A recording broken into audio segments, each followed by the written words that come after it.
SEDES English. My name is Sam, and today we're going to be looking at a couple of words. We're going to be looking at and, to, either, and the word but.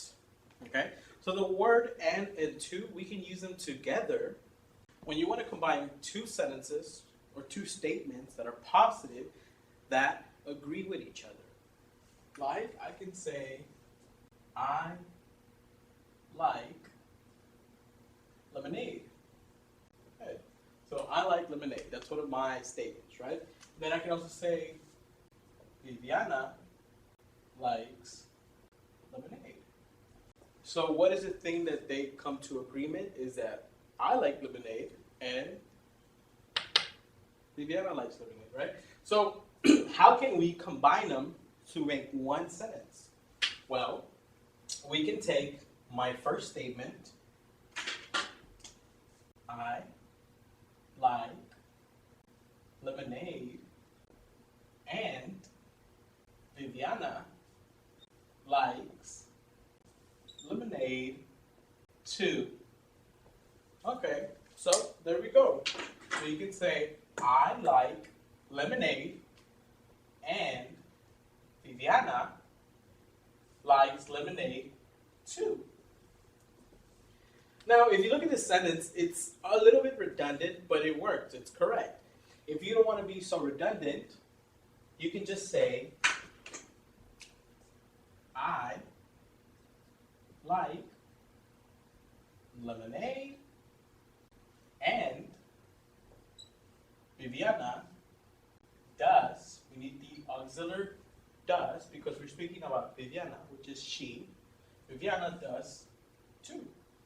I like lemonade, and Viviana does too. It is the same thing that is being said in this sentence. It's just in this sentence, we're letting the word does tell me this. Likes lemonade. The word does is taking the place of this. Okay? Because in this one, I already know what they're trying to agree, right? I like lemonade, Viviana does too. It means that she also likes it. I'm just not saying it. How do we remember how to use and to? And to is for two things that agree with each other, okay? So agree, I like lemonade, Viviana does too.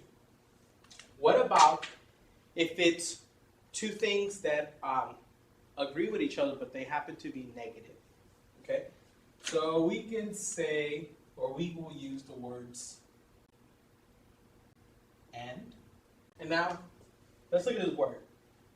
There are two pronunciations for it, and sometimes we get confused. We're like, which one is correct? Is it this one or this one?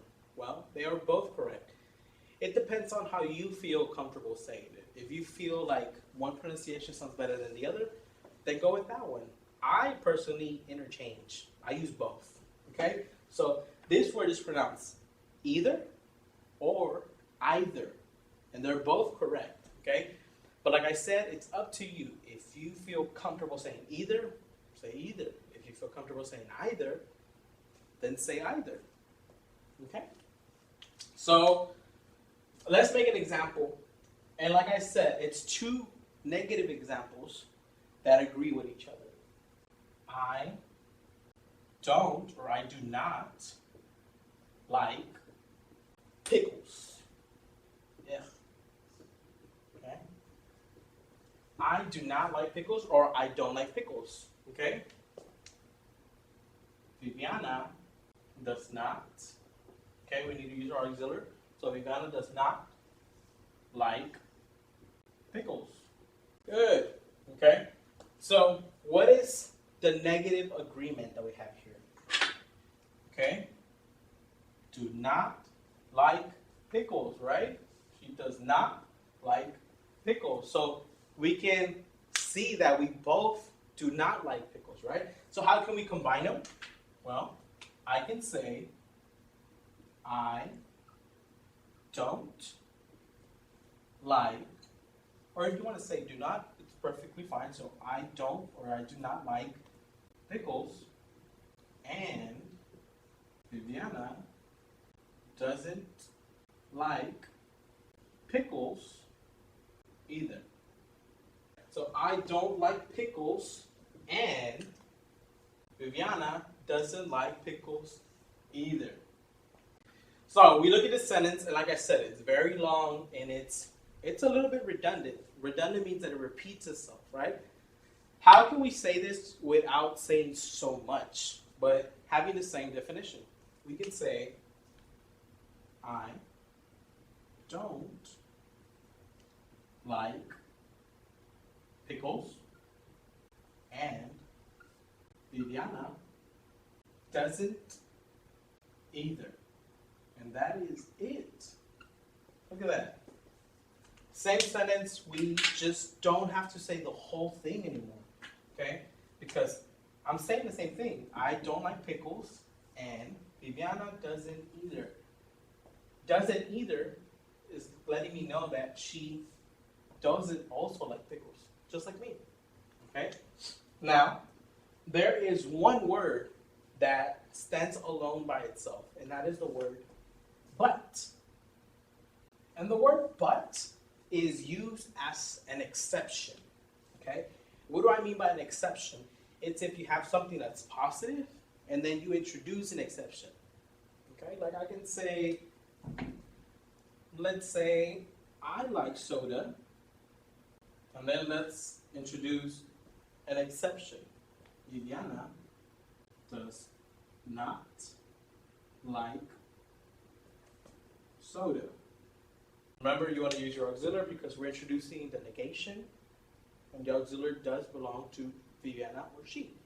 Okay? So, I like soda, it's a positive. Viviana does not like soda, so that's a negative. We have contrasting ideas, right? Or an exception. How do I combine these two sentences? Well, I would say, I like soda. Okay, and what is the word that we need to use? But. I like soda, but Viviana doesn't like soda. Okay? And if you want to, you can say does not. Same thing. So, I like soda, my positive, but, we're using the word but to introduce the exception or the negative, but Viviana does not like soda. And this works the same way as these other two examples. This can come off as redundant or repetitive. How can we make it less repetitive? Well, we can say, I like soda, and what is the word that we need? But Viviana doesn't. Perfect, because now doesn't lets us know that she doesn't like soda. The same definition, it's just a little bit smaller. So now we've seen everything. We've seen positives, so two sentences that agree with each other. We will use and to. Remember, you can do like this. You can say, I like lemonade and Viviana likes lemonade too. Or if you don't want to be as redundant, you can shorten it. And you can just say this. Viviana does too. Use your auxiliaries, okay? And for two sentences that are negative but agree with each other, we use and either, or either, okay? Like, I don't like pickles, or I do not like pickles. Viviana does not like pickles. How do we get them together? I don't like pickles, and Viviana doesn't like pickles either, okay? And now, if we look at but is when you have contrasting ideas, an exception, okay? When you have a positive and negative. I like soda, but Viviana doesn't like soda. Like I said, you could also shorten this and just say, I like soda, but Viviana doesn't. And that's it. Pretty simple. Hopefully this was helpful. If you have any questions or you want to leave a comment, please do send us a message, and hope to see you soon. Thank you.